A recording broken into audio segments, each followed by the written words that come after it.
నమస్తే, welcome to our channel.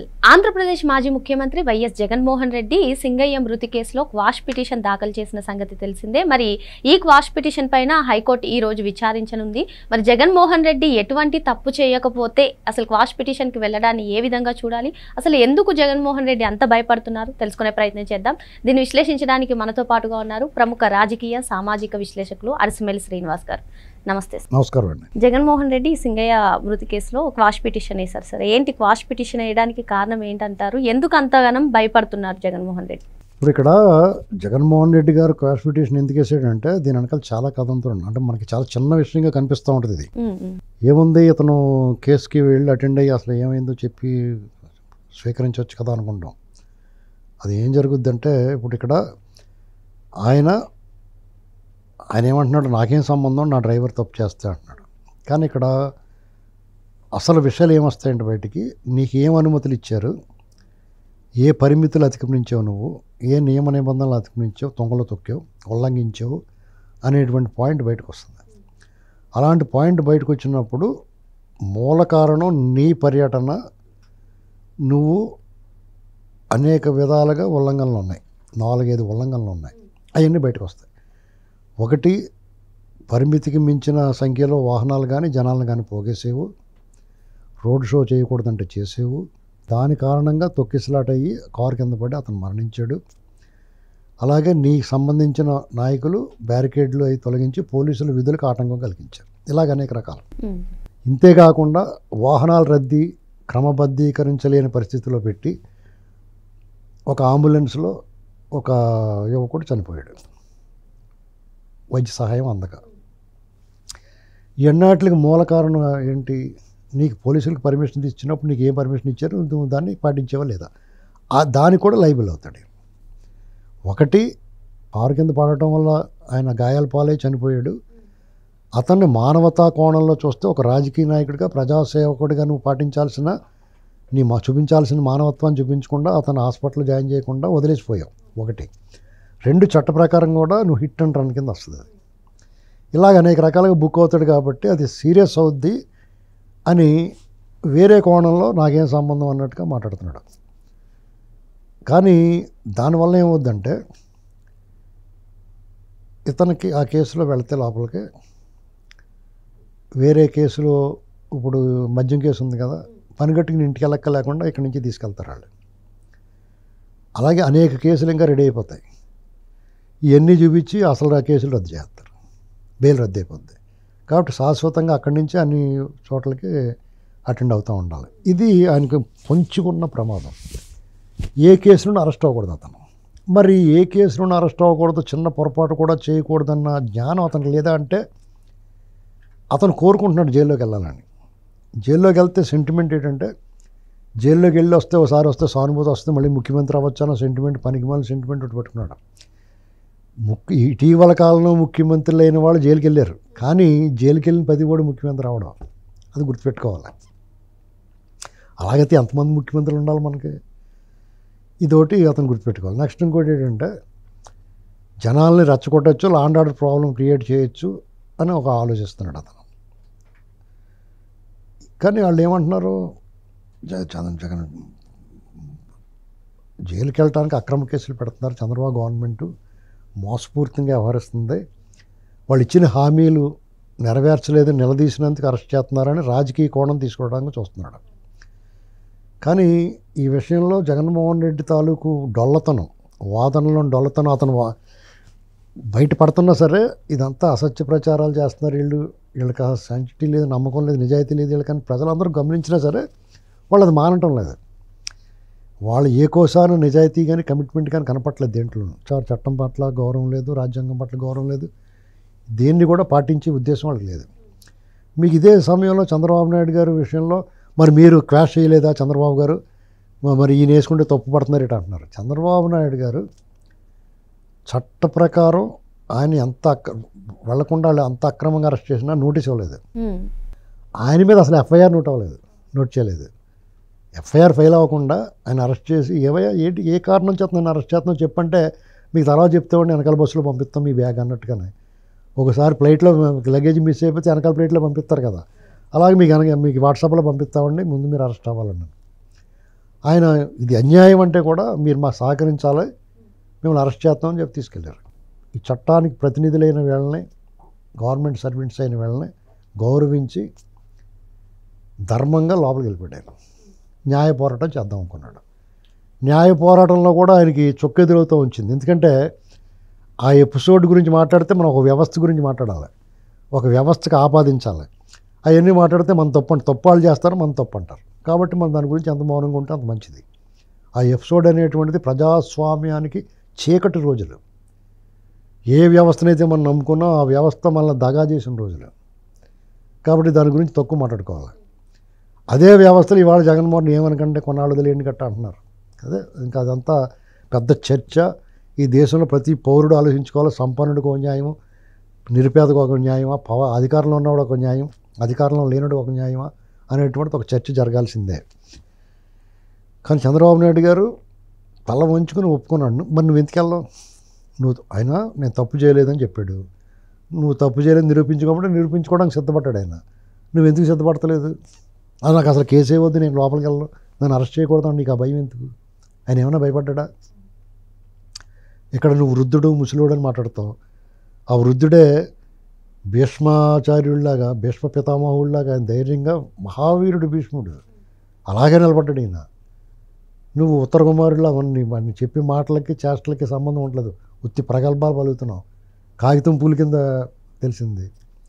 ఇప్పుడు నిజంగానే మీ కేసు పెట్టారు, రెండయ్యా కేసు అరెస్ట్ చేసుకుంటారు, చేసుకోండి, విచారణ చేయండి, చెప్తాను నేను ఏం జరిగిందో, నా తప్పు ఉంటే క్షమించమని అడుగుతాను. నువ్వు ఇవన్నీ జరగకముందే ప్రజలకు క్షమాపణ కోరాలి, వాళ్ళ పరిహారాన్ని బహిరంగంగా ప్రకటించాలా. నువ్వు అప్పుడు ప్రెస్ మీట్ పెట్టినప్పుడు ఇలా జరిగింది పొరపాటు, ఒకటి కాదు 3 చనిపోయారు, ఆ 3 చనిపోయిన వాళ్ళకి సంతాపం చేస్తాం, వాళ్ళందరికీ కూడా పరిహారం ఇస్తాం, వాళ్ళ కుటుంబాలను ఆదుకుంటామని చెప్పి ఉండాలి. నువ్వు ఈ ఒక్కడికే 10 లక్షలు ఇచ్చావు, నా శాశక్తిలో నేను చేయగలిగింది చేశానన్నావు. నువ్వు ఆ మాట పాచి మాట మాట్లాడి నువ్వు చేయగలిగింది ఏంటి? నువ్వు చేయగలిగింది 10 లక్షలేనా? నువ్వు లక్షల కోట్లు కొట్టేసి నువ్వు చేయగలిగింది 10 లక్షలు అంటే అలా ఎవడన్నా దేంతో నవ్వాలో ఎవరికి అర్థం అవ్వదు. కాబట్టి ఎన్ని వేళ్ళు జగన్మోహన్ రెడ్డి చూపిస్తున్నాయి. కాబట్టి జగన్మోహన్ రెడ్డి గారు విషయంలో అతనికి ఇంకా ఎంత దారుణంగా వ్యవహరించిన వ్యక్తికి మద్దతు ఇచ్చే వాళ్ళు ఉన్నారంటే చాలా ఆశ్చర్యకరంగాను ఆందోళనకరంగా కూడా ఉంది. ఎందుకంటే ఒక మనిషిని దారుణంగా దుర్మార్గంగా తన కారు కింద పడిపోతే చనిపోతే 4 రోజుల వరకు వాళ్ళు మాట్లాడలేదు, ప్రభుత్వం బయటికి తీసుకొచ్చే వరకు అసలు పట్టించుకోలేదు. తర్వాత మళ్ళీ అది నా కారు కాదు, ఏఐ వీడియోలు, రకరకాలుగా ఫోర్స్నిక్ ల్యాబ్లో ఇవన్నీ మాట్లాడుతున్నావు. కళ్ళ ముందు జరిగింది. ఈ కార్యకర్తలు తెలియదా? నువ్వు ఎవరిని మసిపూసి మారడిగా చేస్తావు? అది బయట పెట్టింది కూడా నీ కార్యకర్తలే. వాళ్ళ కళ్ళ ముందు జరిగింది. ఎంత దుర్మార్గం అని మనిషి అన్నవాడికి, మానవత్వం అన్నవాడు చివుకు మనదా? ఇది నీకు మేలు చేస్తుందా? దీర్ఘకాలంలో నీకు చాలా నష్టం చేస్తుంది. అయినా సరే ఎంత క్రూరంగా వ్యవహరించి నీ వెనకాల జనం వస్తున్నారంటే దేశం చాలా అస్వస్థతకు గురైంది. దీనికి చికిత్స కావాలి. కాబట్టి ఎవడో ఒకడో ఎప్పుడో ఒకప్పుడు ఈ ఎన్నాటికి చికిత్స శుశ్రూష చేసే మనిషి కావాలని కోరుకుంటున్నారు జనం. ఈ ప్రభుత్వం చేస్తుందేమో అని చూస్తున్నాం. ఎందుకంటే వీళ్ళందరూ చికిత్స అవసరం. నీకు కూడా మానసికంగా నీకు వ్యధలో ఉన్నావు, ఫ్రస్ట్రేషన్లో ఉన్నావు, నీకు అధికారం కోల్పోయిందనే దుగ్ధ వెంటనే చేరుకోవాలనుకున్నావు. కానీ ఆ సమయం 5 సంవత్సరాల సమయం ఉంటుంది. సంవత్సరం గడిచింది, ఇంకా 4 సంవత్సరాలు ఉంది. అయినా మళ్ళీ నువ్వు వస్తావో రావో తెలియదు, నీ వెనకాల జనం ఉంటారో తెలియదు. ఎందుకంటే నువ్వు ఇలాంటి చేష్టలు చేసి ఇలా బెదిరించి భయపెట్టినంతకాలం నీకు దూరం జరుగుతూనే ఉంటారు ప్రజలు. నువ్వు వాళ్ళని హ్యాండిల్ చేసి విధానంలో హ్యాండిల్ చేయకుండా నువ్వు ప్రజల్లో కలిసి మెలిసి ప్రజల కోణంలో ఆలోచించి, ప్రజలు ఏం ఆలోచిస్తున్నారో అలాగే ఆలోచించి, ప్రజలు ఏం కోరుకుంటున్నారో దావైపు మాట్లాడితే నీకు ఎప్పటికన్నా ఆదరణ లభించి, ఇప్పుడు కాకపోతే 20 ఏళ్ళ తర్వాత అన్నా. కాలం గాయాలను మాన్పుతుంది, ప్రజలకు అయిన గాయాన్ని కూడా కాలం మాన్పుతుంది. ఎప్పటికొకప్పుడు నీ మీద ప్రేమ అభిమానాలు పెరగచ్చు, నీలో మార్పు ఉంటే. నీ వికృత చేష్టలో నీ వికృత స్వభావాన్ని పక్కన పెట్టుకుని ప్రజల మేలు కోసం, ప్రజల కోసం పోరాడితే, ప్రజల మాటగా వాణి నీ గొంతులోంచి వినిపిస్తే ఎప్పటికొకప్పటికి నీ ప్రజలు నీ పట్ల ఎందుకంటే నీకు కొంత బలం ఉంది కాబట్టి. సార్ ఇక్కడ ఇంకొకటి సార్, మీరు చెప్తూ జగన్మోహన్ రెడ్డి జైలుకి వెళ్ళాలి అనుకుంటున్నారు అన్నారు కదా సార్. కాకపోతే చంద్రబాబు నాయుడు గారు అరెస్ట్ అయినప్పుడు ఆయనకు వచ్చిన విశేష ప్రజాదరణ, దేశాల్లో వచ్చిన ప్రజాదరణ నాకు రాదు, నా పైన సింపతి లేదు, సో అందుకే నేను జైలుకి వెళ్లే ముందే ఇటువంటి అసాంఘిక శక్తులను అన్నింటినీ ప్రేరేపిస్తే రాష్ట్రంలో అల్లరి సృష్టించవచ్చు, శాంతి భద్రతలకు విఘాతం సృష్టించవచ్చు అని చెప్పి జగన్మోహన్ రెడ్డి ఇటువంటి పర్యటనలు చేస్తున్నారు అని చెప్పి కొందరు విశ్లేషణ. అవునండి, ఎందుకంటే జనాల్లో ఒక రకమైన ప్రేరేపించి రెచ్చగొట్టే కార్యక్రమాలు తీసుకుని జనాలందరినీ రెచ్చగొట్టే కార్యక్రమం అది. ఇప్పుడు చంద్రబాబు నాయుడు గారు అరెస్ట్ అయినప్పుడు డెఫినెట్గా ఆయన ఒక పిలిపిస్తే జగన్మోహన్ రెడ్డి లాగా అడుగు కూడా తీసి పట్టట్లేదు. ఎందుకంటే అప్పటికే చంద్రబాబు నాయుడు గారి పట్ల ప్రజల్లో విపరీతమైన సానుభూతి, విపరీతమైన ఫాలోయింగ్, ఆదరణ వచ్చేసింది. ఎందుకంటే ఒక పనికి మాలిన వాడిని నమ్ముకుని ఒక పనివాడిని వదులుకున్నామనే బాధలో ఉన్నారు జనం. జగన్మోహన్ రెడ్డి ఒక నిర్మించేవాడిని వదులుకొని కూల్చేవాడిని తెచ్చుకున్నాం, మన బతుకులు బుగ్గైపోయిన బాధలో ఉన్నారు. అందుకనే జగన్మోహన్ రెడ్డి మీటింగ్లకు అందరూ పారిపోయేవారు, చంద్రబాబు నాయుడు గారి మీటింగ్లకు విపరీతంగా వచ్చేసేవారు జనం. లోకేష్ గారి పాదయాత్ర కూడా సూపర్ సక్సెస్ అయిపోయింది. అందుకనే ఇలాంటి పరిస్థితుల్లో చంద్రబాబు నాయుడు గారు ఒక పిలిపించి నువ్వు ఎలా అరెస్ట్ చేస్తావు, నన్ను కుదరదు, ఇక్కడి నుంచి కథలను బాసిపెట్టలేసి కింద కూర్చుండిపోతే అలా అంగుళం కూడా తీసుకెళ్ళారు. ఆయన సహకరించాడు కాబట్టి వెళ్ళగెళ్ళాం. ఆయనకి ఈ రకంగా ధర్మానికి లోబడి చట్టానికి రాజ్యాంగానికి తల ఒగ్గి ఆయన న్యాయ పోరాటం చేసాడు తప్ప నీలాగా వీధి పోరాటం చేయలేదు. ఆ న్యాయ పోరాటంలో అతను జరుగుతున్న అన్యాయాన్ని చూసిన తర్వాత ప్రజల్లో రగిలిపోయారు. ప్రజలు ఇంత అన్యాయమా, ఇది వ్యవస్థలో సిస్టమ్ అంతా ఇంత దారుణంగా వంచేస్తున్నారా అని ప్రజలందరూ కూడా మోకమ్ముడిగా బయటకు వచ్చారు. ఆయన తాలూకు వృక్షాలు, ఆయన నాటిన విత్తనాలు, పొలాల తాలూకు వృక్షాల తాలూకు పొలాలు సేవించిన వాళ్ళు, ఆరగించిన వాళ్ళందరూ కూడా బయటకు వచ్చారు. మధ్యతరగతి ముఖంలో మందహాసం చూపించిన వ్యక్తి ఆ గ్రాటిట్యూడ్ చూపించుకున్నారు జనం అందరూ. దేశ విదేశాలు మొత్తం అక్రాస్ గ్లోబ్, ఒక్క తెలుగు రాష్ట్రాల్లోనే కాదు భారతదేశంలో అనేక నగరాల్లో ఆయనకు మద్దతుగా ర్యాలీలు జరిగినాయి, ఆయన మద్దతుగా నిరసనలు జరిగినాయి. టైమ్ స్క్వేర్లో కూడా ఆయన విషయం మాట్లాడారు. అనేక దేశాల కాన్సులేట్లలో కూడా చంద్రబాబు నాయుడు గారి గురించి పిటిషన్లు పెట్టారు. అనేక రకాలుగా నిరసన వ్యక్తం చేశారు. ఏ దారి ఉంటే ఆ దారిలో చేశారు. ఆ 53 రోజుల పాటు ఈ దేశంలో ఒక రకమైన నిశ్శబ్ద విప్లవం జరిగిందండి. అది శబ్ద విప్లవంగా 2024 జూన్ 13వ తారీఖున శబ్ద విప్లవంగా మారి ఒక సునామీగా మారి దాని తాలూకు తీర్పు జూన్ 4వ తారీఖున వెలువడింది. అది అందరికీ చరణం చూసాం, మనంత కళ్ళారా చూసాం. కాబట్టి అటువంటి అవకాశం నీకు రాదు. ఎందుకంటే ఈయన తప్పు చేయలేదని ప్రజలు నమ్మారు, ఈయన అన్యాయంగా అక్రమంగా అరెస్ట్ చేసినట్టు ప్రజలు నమ్మారు. ఇప్పుడు నిన్ను అరెస్ట్ చేస్తే అమ్మాయి ఓ పీడ వదిలిందిరా బాబు, 2 నాళ్ళకి లోపల పెట్టారురా బాబు, దుష్ట శిక్షణ మొదలైందిరా బాబు అనుకుంటారు జనం. అందుకని నీకు అసలు మినిమమ్ నీలాంటి దొంగల బ్యాచ్ అయినా అరుతారేమో కానీ మామూలుగా అయితే జనాలు చలనం కిమ్ అనరు. ఇది ఆ వ్యత్యాసం స్పష్టంగా కనపడపోద్దేమో అన్న ఆందోళన కూడా నీకు ఉంది. చంద్రబాబు నాయుడు గారు అరెస్ట్ అయినప్పుడు ప్రజల నుంచి అలా ఏ రకమైతే నిరసనలు వ్యక్తమైనాయో, జగన్మోహన్ రెడ్డి అరెస్ట్ అయినప్పుడు ఈ దొంగల బ్యాచ్ అని అరుస్తారు కొన్నాళ్ళు, నోరు మూసుకుని ఇంట్లో పోతారు వాళ్ళు. ఏమంది చప్పగా ఉంటాడు, లోపల నుంచి ట్రిప్కి పర్యటన రాష్ట్రం అంతా నువ్వు పీడీ వారెంట్ల మీద తిరగాల, నీ మీద 100 కేసులు నమోదైపోతాయి.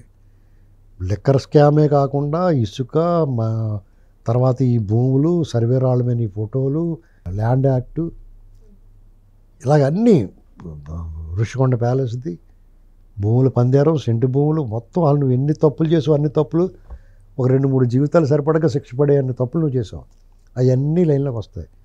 ఇవే కాకుండా పాత కేసులు బెయిల్ రద్దు అయిపోద్ది. దానికి హాజరు నీకు ఒకే రోజు 3-4 చోట్లకి హాజరవ్వాల్సి వస్తుంది. నువ్వు సాధారణంగా కోర్టు వాయిదా ప్రకారం ఏర్తాడు ఎవడన్నా, నీకున్న కేసుల ద్వారా వాళ్ళు అడ్జస్ట్ చేసుకుంటారు వాళ్ళ విచారణ సమయాన్ని. అది జరగబోయేది. తప్పు చేయనప్పుడు భయపడాల్సిన అవసరం లేదని, జగన్మోహన్ రెడ్డి తప్పు చేశాడు కనుక తనకి తెలుసు కాబట్టి భయపడుతున్నానని చెప్పి సార్ చెప్తున్నారు. Thank you sir.